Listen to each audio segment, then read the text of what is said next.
शिक्षक हेबे तो एमिति कहीं मु कहूँ थरे ये वीडियो देखंतु।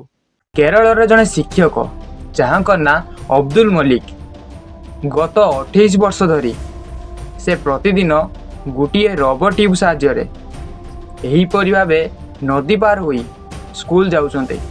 आपण पचारे कौन तांको पाखरे पैसा नहीं रास्ता बाटे जावाई। मु आपन को कही दउची जदि से रास्ता बाटे जिबे तेबे तांको स्कूल रे पहुँचवा 3 घंटा लागिबो। सेथिबाई से नदी बाटे गले कहीं ना तांको नदी बाटे जावाई मात्र किछि मिनिट लगे आउ ठीक समय रे पहुँची पिला मानकु पढ़े पारिबे। एठी जणे शिक्षक निजर चिंता न करी पिला मानकर भविष्यत को चिंता करिसंते। टिके एपटू देखंतु ओडिशा भली राज्य रे जेउठी शिक्षक माने 50,000 रु अधिक टंका पाइकी भी राजरास्ता को उल्लेखिंट दरमा वृद्धि पाई। मोर गोटे प्रश्न से शिक्षक मानक पिला मानकर भविष्यत आगरे ना दरमा आगरे। आज भी लोक मैंने 12,000 रु 15,000 टंका इनकम करुचंती। कौन से माने निज घर चलई पारुना?